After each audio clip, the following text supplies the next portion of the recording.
Le titre de ce livre, c'est Esprit, âme et corps. Il est écrit par le bien-aimé frère André Oumak.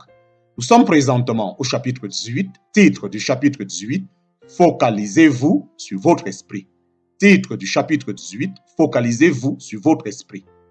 Chapitre 18, petit 2.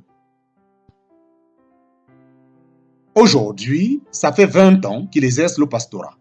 Comment est-il venu à bout de sa chair, de ses mauvaises habitudes? A-t-il commencé par arrêter, sniffer la cocaïne et changer de style de vie? Non. Cet homme n'a pas laissé ses vices l'empêcher de se mettre en quête de ce que la parole de Dieu disait à son sujet. Il a porté toute son attention sur sa nouvelle identité en Christ et sur tout ce que Jésus avait fait pour lui. Au fur et à mesure que ces vérités sont devenues des réalités, il est arrivé au stade où Dieu a pu l'extraire de son ancien mode de vie. Dieu veut que vous veniez à lui tel que vous êtes. Une fois né de nouveau et changé de l'intérieur, vous deviez renouveler votre intelligence conformément à la personne que vous êtes en Christ. Ce que vous découvrez de votre nouvelle identité a la puissance d'éradiquer vos anciennes habitudes.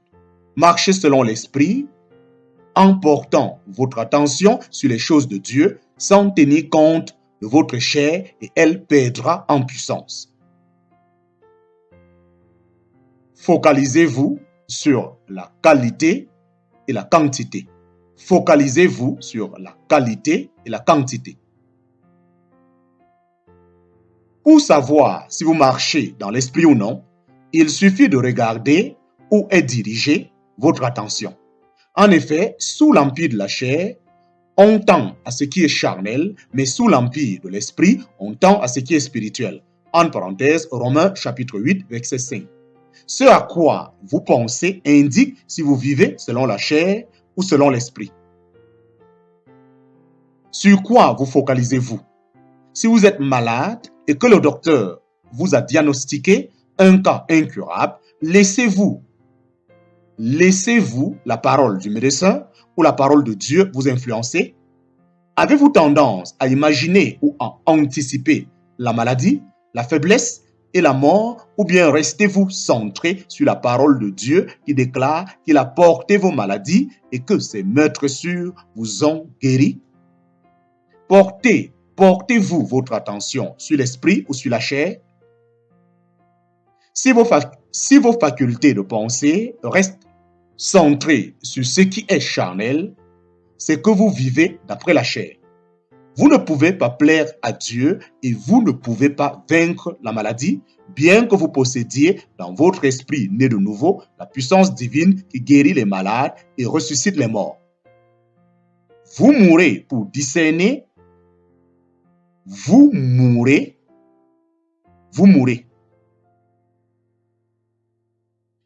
Bien que vous possédez dans votre esprit né de nouveau la puissance qui guérit les malades et ressuscite les morts, vous mourrez. Pour discerner si vous êtes dans la chair ou non, relevez ce qui occupe vos pensées. C'est aussi simple que cela. Si vous apprenez à fixer vos pensées sur les choses de Dieu, votre esprit dominera et contrôlera votre chair comme il est écrit. Quand quelqu'un suit ses désirs humains, il va vers la mort. Quand quelqu'un suit l'Esprit Saint, il va vers la vie et vers la paix. En parenthèse, Romains chapitre 8, verset 6. C'est à la fois la qualité et la quantité du temps passé à maintenir vos pensées centrées sur la parole de Dieu qui importe. Avoir les pensées orientées vers ce qui est charnel invite la mort. Charnel fait référence aux cinq sens, au fait d'être dirigé par eux, d'être préoccupé par les choses matérielles et les réalités apparentes. Au lieu d'avoir les pensées orientées vers ce qui est de l'esprit, sachez que vous êtes charnel si, lorsque votre corps est en lutte avec la maladie, vous prêtez plus attention à ce que vous ressentez, en parenthèse la chair, qu'à ce que vous croyez, en parenthèse la parole. Maintenez vos pensées vers ce qui est physique et c'est la mort assurée, et c'est la mort assurée, tandis qu'avoir l'intelligence occupée par les choses de l'esprit, c'est la vie et la paix. Maintenez vos pensées vers ce qui est physique, et c'est la mort assurée, tandis qu'avoir l'intelligence occupée par les choses de l'esprit, c'est la vie et la paix. Qui allez-vous croire? Qui allez-vous croire? Il est nécessaire de faire davantage confiance au point de vue de Dieu qu'à celui du monde. Quand la parole de Dieu a plus d'influence sur vous que le témoignage de vos sens, vous avez franchi la frontière du domaine de l'esprit, au lieu de laisser le diable vous dire ce que vous ne pouvez pas faire, votre médecin prophétiser votre mort ou votre carnet de chèques vous avertir du gros déboire. Concentrez-vous sur ce que Dieu dit que vous possédez déjà et que vous pouvez faire. C'est en choisissant de mettre l'accent sur ces vérités que la domination, la puissance et le contrôle de votre chair s'éteignent. La guérison physique a été acquise par l'expiation de Christ. Cette bénédiction n'est pas le petit post-scriptum rédigé à la suite du pardon des péchés. Elle fait partie intégrante de ce que Jésus a accompli au travers de sa mort. En fait, son sacrifice a pourvu à la guérison physique autant qu'au pardon de nos péchés. Dieu ne rend personne malade, pas plus qu'il ne pousse qui que ce soit à pécher, parce que Jésus a versé son sang précieux pour nous racheter complètement de ces deux choses. Pour une étude en profondeur sur la guérison, je recommande mon enseignement intitulé « God wants you well ». En parenthèse, Dieu vous veut en bonne santé. Pour saisir une vérité, avoir saisi une vérité ne signifie pas que vous en profiterez dans les minutes qui suivent. Il est même plutôt normal qu'un conflit surgisse. Hébreux chapitre 10, verset 32 montre que un lourd et douloureux combat vient souvent après avoir été éclairé, car Satan vient immédiatement voler la parole. Pour qu'elle ne prenne pas racine dans le cœur, qu'elle ne produise aucun fruit. En parenthèse, Marc chapitre 4, verset 15 à 19. Dès le début de la vie en Christ, ou quand une vérité est encore nouvelle pour le chrétien, l'ennemi s'efforce de déloger la parole pour qu'elle ne s'enracine pas en lui, qu'elle ne fasse jamais partie de lui. Me concernant, la bataille a commencé dès que j'ai compris que la volonté de Dieu est toujours de guérir. Satan s'est tellement opposé à moi que j'ai fait face à la maladie comme jamais auparavant. S'en est suivi un conflit intense entre ma chair et mon esprit. Dans mon esprit, c'était clair.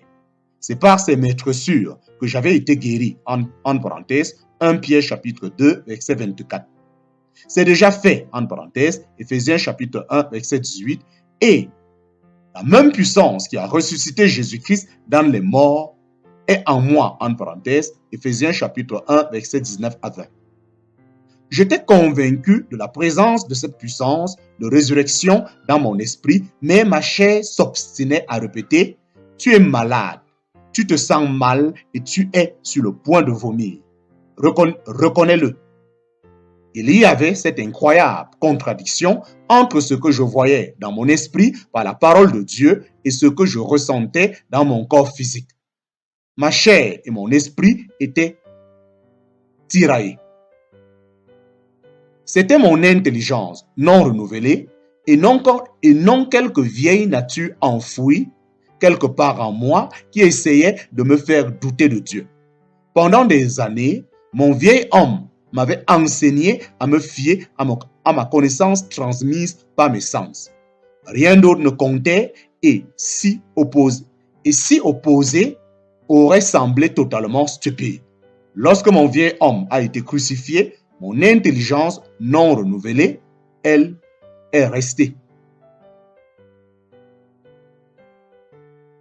Comme elle avait été programmé afin d'accorder une importance exagérée à ce que lui communiquaient mes sens, c'est ce qu'elle a continué à faire.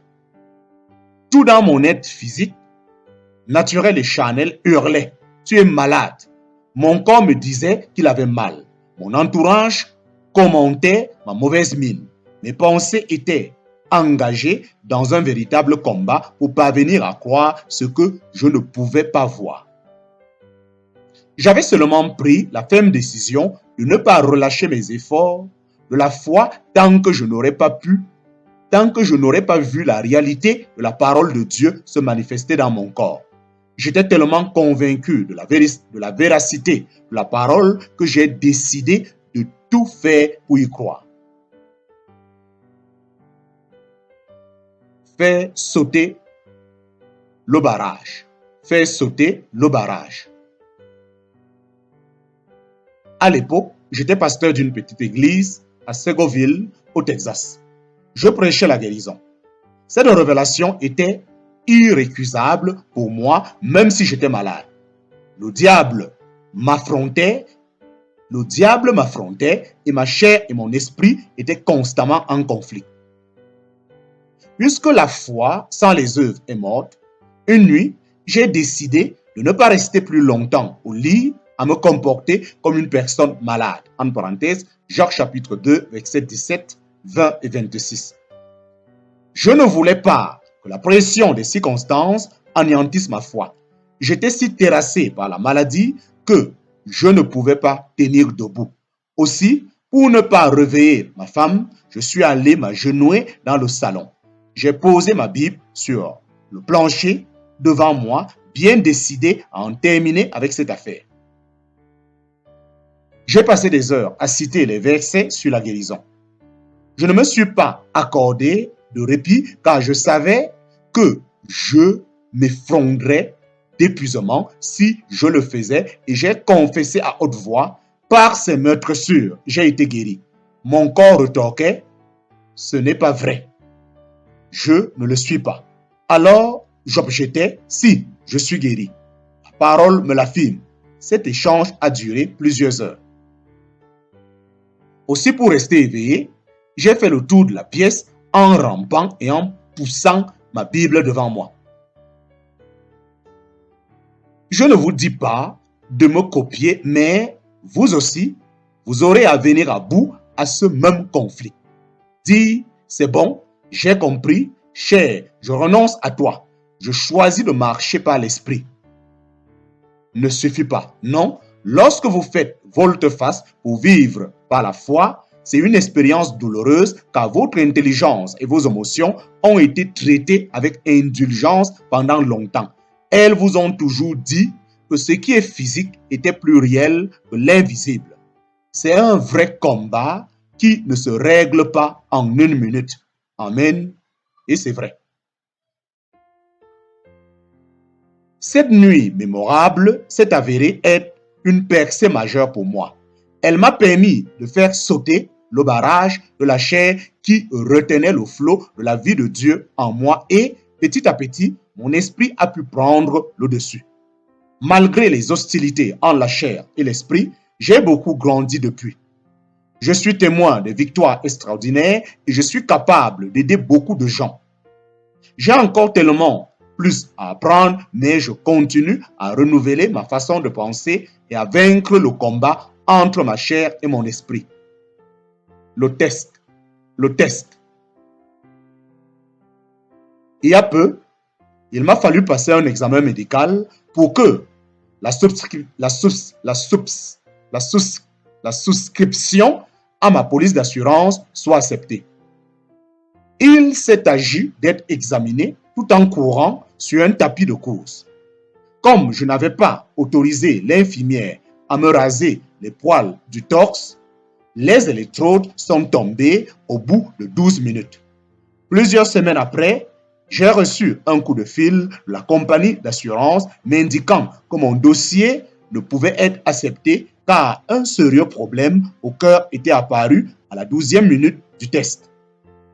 Lorsque j'ai demandé à l'agent si des électrodes qui tombent pouvaient avoir eu un incident sur les résultats, il a décidé de me faire passer un autre test. Cette fois, j'ai laissé l'infirmière me raser la poitrine, non sans l'avoir informé que c'était la toute première fois. Le test s'est déroulé sans incident et j'ai attendu le diagnostic du docteur. Mes relevés indiquaient que tout allait bien jusque vers la 13e minute du test d'endurance. Mais le médecin m'a dit d'un air inquiet qu'il avait détecté un sérieux problème. Il m'a remis une ordonnance en me recommandant d'aller consulter un cardiologue le jour même.